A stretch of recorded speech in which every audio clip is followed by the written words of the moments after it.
Assalamualaikum warahmatullahi wabarakatuh. Perkenalkan, saya Indah Rahmadaniati dari kelas pendidikan biologi 4 angkatan 2019. Baiklah, di video ini saya akan menampilkan video proses pembelajaran mengenai materi sistem indera manusia dengan menggunakan media infografis. Tugas ini dibuat untuk memenuhi tugas akhir mata kuliah praktik pembelajaran mikro. Assalamualaikum warahmatullahi wabarakatuh. Selamat pagi semuanya.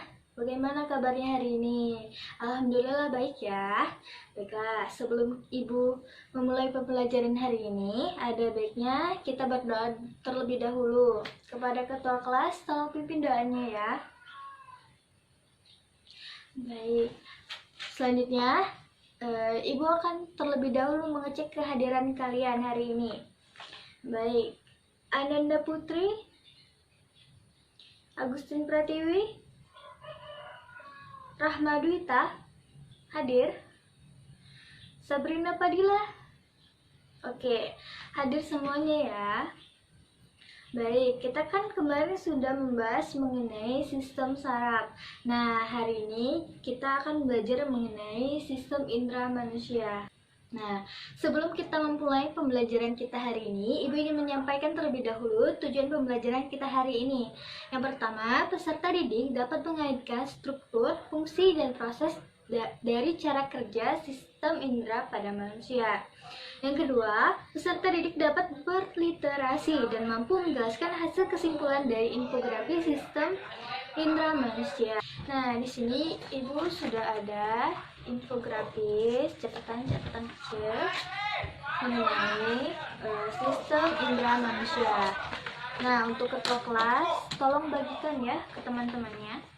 Baiklah, untuk materi kali ini kita akan membahas mengenai sistem indera pada manusia, khususnya itu untuk indera penglihat dan indera pengecium. Sekarang coba kalian lihat mengenai indera penglihat di lembar yang Ibu kasih tadi. Nah, indera penglihat atau mata ini berfungsi untuk menerima rangsangan berupa cahaya, yang mana bentuk bola mata ini bulat seperti bola pingpong. Nah, diameternya kurang lebih itu 2 cm. Nah, bagian-bagian mata coba kalian lihat di infografis yang sudah Ibu bagi. Ya, bagian-bagian mata itu ada kelopak mata yang berupa kulit tipis dan berfungsi untuk melindungi mata dari debu dan sentuhan benda. Yang kedua itu ada bulu mata. Ya, bulu mata ya, nih. Nah, fungsinya ini untuk melindungi mata dari cahaya yang terlalu menyilaukan. Selanjutnya ada alis. Nah, alis ini gunanya untuk melindungi mata dari aliran keringat dan air hujan.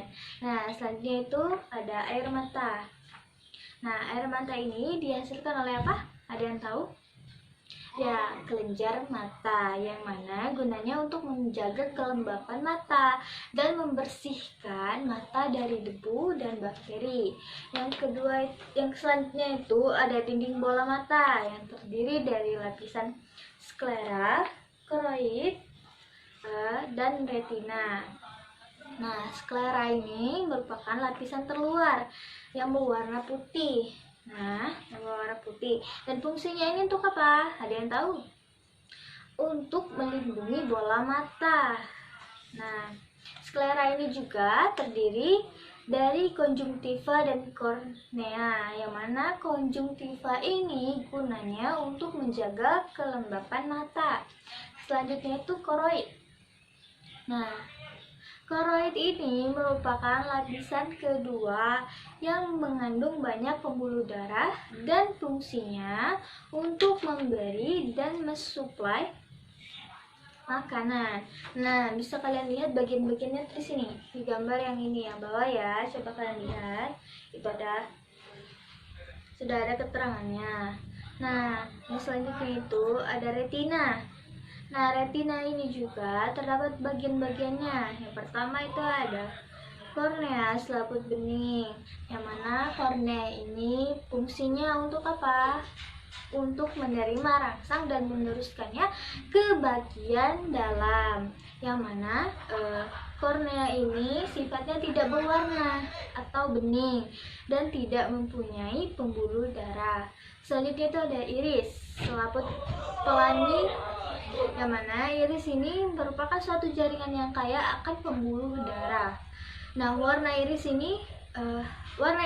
dapat memberikan warna pada mata. Nah, iris ini juga berfungsi untuk mengatur banyak atau sedikitnya cahaya yang masuk ke mata sehingga sesuai dengan kebutuhan kita. Nah, selanjutnya itu pupil atau anak mata. Nah, pupil ini berfungsi sebagai jalannya pengatur keluar masuknya cahaya dari mata. Nah, pupil ada di sini, kalian lihat di cara kerja mata. Nah, itu ya. Nah, selanjutnya itu ada lensa mata. Lensa mata ini fungsinya untuk memfokuskan dan meneruskan cahaya yang masuk ke mata agar tepat jatuh di area retina. Nah, lensa mata ini mempunyai kemampuan untuk mencembung dan memipihkan dan untuk memfokuskan jatuhnya cahaya yang disebut dengan daya akomodasi, yang mana akomodasi ini tujuannya agar bayangan itu yang terjadi itu jatuh tepat pada bintik kuning. Apabila melihat objek yang letaknya jauh, lensa mata ini akan menjadi lebih pipih.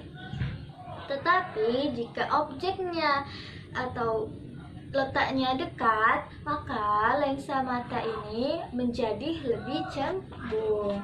Nah, selanjutnya itu ada retina atau selaput jala. Retina ini berfungsi untuk membentuk bayangan benda dan kemudian dikirim oleh saraf mata ke otak. Retina ini terdapat juga reseptor yang menghubungkan badan sel-sel saraf yang sudah kita jelaskan di minggu kemarin. Nah, itu akan membentuk urat saraf optik yang dapat menunjang sampai ke otak. Selanjutnya itu ada saraf mata. Ada yang tahu saraf mata itu apa? Ya, apa?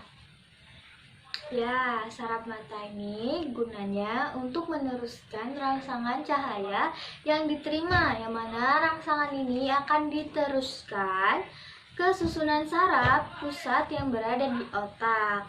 Nah, selanjutnya ada yang ingin membacakan mengenai cara kerja mata? Ya, baik. Jadi benar, mata ini bekerja untuk melihat suatu objek. Nah, tanpa cahaya, mata ini tidak dapat menjalankan fungsinya. Yang mana cahaya itu akan memasuki mata melalui pupil. Nah, lalu lensa mata akan mengarahkan cahaya sehingga benda jatuh pada retina. Kemudian, ujung-ujung saraf penerima ini yang ada di retina akan menyampaikan bayangan itu ke otak. Setelah diproses di otak, maka barulah kita dapat melihat benda atau objek tersebut. Kita lanjutnya ke bagian indera pengecap. Nah, indera pengecap ini berupa lidah. Nah, coba kalian buka juga di buku paket kalian itu pada halaman 384 sampai 386 itu ada pembahasan mengenai indera pengecap ini. Nah, di infografis yang ibu bagikan juga itu udah ada poin-poinnya. Coba kalian baca. Siapa yang mau membacakan? Ada yang mau membacakan mengenai lidah ini? Oke, Putri silakan. Ya, benar. Jadi lidah ini merupakan alat indera yang peka terhadap rangsangan berupa zat kimia. Nah, lidah ini juga terletak di dalam mulut, yang mana pada permukaan lidah itu, coba kalian perhatikan lidah kalian, itu terdapat permukaan yang kasar atau bintil-bintil. Nah, yang mana bintil-bintil ini disebut dengan papila. Yang mana pada papila ini terdapat saraf pengecap. Nah, lidah ini merupakan otot yang tebal, yang mana pangkal lidah ini terdapat kelenjar limpah yang berlapiskan dengan selaput berlendir. Nah, coba kalian amati di sana di infografis itu ada kepekaan lidah atau bagian-bagian lidah, daerah-daerah peka pada lidah. Itu ada pangkal lidah yang dapat mengecap rasa pahit. Tepi lidah bisa dilihat gambarnya, itu dapat mengecap rasa asin dan asam. Nah, untuk ujung lidah itu dapat mengecap rasa manis. Nah, bisa kalian rasakan juga kan, kalau misalkan kalian makan itu akan terasa bagaimana cara kerja dari lidah. Pada makanan atau minuman yang masuk ke dalam mulut itu dapat memberikan rangsangan ke ujung-ujung saraf pengecap, ujung-ujung saraf lidah kalian ini. Nah, di mana rangsangan makanan ini kemudian akan diteruskan ke otak, yang mana oleh karena itu kita dapat merasakan makanan atau minuman tersebut. Selanjutnya, Ibu akan menyampaikan mengenai struktur anatomi indera pengecap yang meliputi permukaan anterior yang terdiri dari bagian pucuk ujung lidah sampai ke bagian tubuh lidah. Yang selanjutnya itu ada akar lidah yang terletak di antara tulang hyoid dan juga bagian rahang bawah lidah. Punggung pada bagian akar ini mempunyai posisi duduk di bagian orofaring, yang mana akar lidah ini juga memiliki fungsi sebagai penggerak lidah, karena tanpa akar ini lidah tidak akan bisa bergerak bebas. Ya, selanjutnya itu ada bagian tubuh lidah 2/3 dari lidah, yang mana tubuh lidah ini memiliki bagian kasar yang dinamakan dengan papila lingual yang dikelilingi oleh gogol lateral dan permukaan anterior. Nah, papila ini seperti yang sudah dijelaskan bahwa berfungsinya untuk mendeteksi rasa yang berbeda pada setiap makanan, minuman maupun benda. Selanjutnya itu ada lingual tonsil, merupakan bagian dari sistem limpatik dan fungsinya sebagai salah satu pertahanan tubuh untuk memerangi infeksi. Selanjutnya ada bagian adenoid, kuncup lidah, frenulum, dan otot lidah. Itu ada fungsi indera pengecap. Nah, lidah memiliki fungsi utama sebagai indera pengecap, di mana lidah juga dapat berfungsi sebagai alat komunikasi untuk mengunyah dan membantu untuk menelan atau mendorong makanan.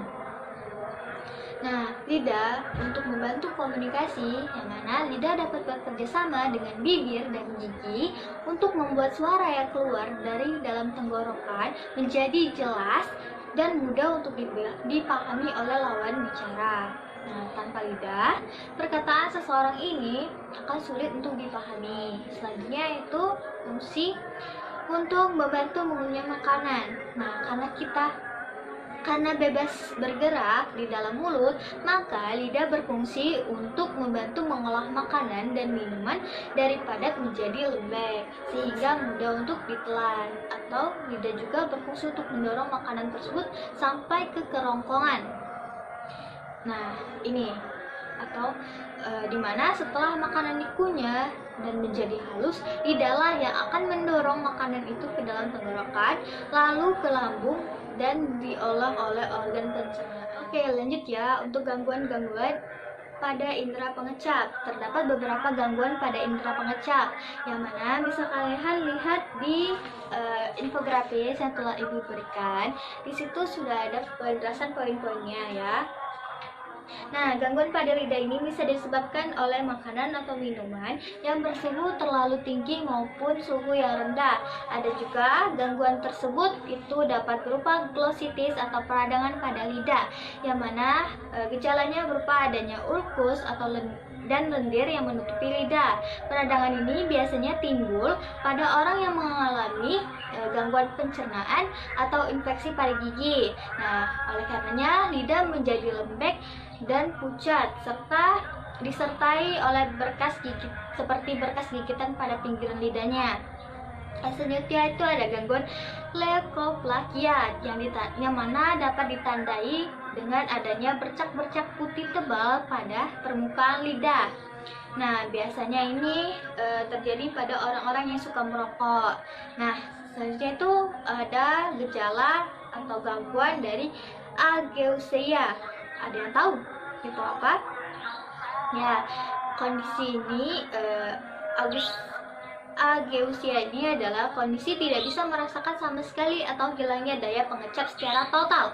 Nah, penyebabnya karena apa, Bu? Penyebabnya karena mulut yang sangat kering. Bisa juga orang yang pengalaminya itu merupakan orang yang suka merokok berat, ataupun karena efek samping dari obat-obatan yang dikonsumsi oleh orang tersebut.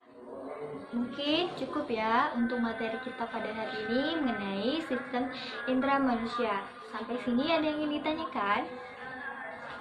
Oke, jika belum ada, Ibu cukupkan untuk hari ini. Boleh dibantu untuk menyampaikan kesimpulan. Ada yang ingin menyampaikan pendapatnya mengenai kesimpulan pembelajaran kita pada hari ini mengenai sistem indera? Ya, bagus. Jadi kesimpulan kita pada hari ini yaitu sistem indera manusia itu memiliki alat indera pembau atau hidung, ada alat peraba, alat pengecap, pendengar, maupun penglihatan. Dan di alat indera ini bisa mengalami gangguan-gangguan atau penyakit yang biasanya kita alami. Oke, itu saja yang dapat Ibu sampaikan pada hari ini. Kita tutup dulu ya pertemuan kita pada hari ini, dan jangan lupa untuk belajar atau buka bukunya untuk pembelajaran kita minggu depan. Oke, Ibu cukupkan, Ibu akhiri. Sebelum kita akhiri, ada baiknya kita membaca doa terlebih dahulu. Ketua kelas tolong pimpin. Ya, baik, terima kasih. Ibu akhiri pembelajaran kita hari ini. Wassalamualaikum warahmatullahi wabarakatuh.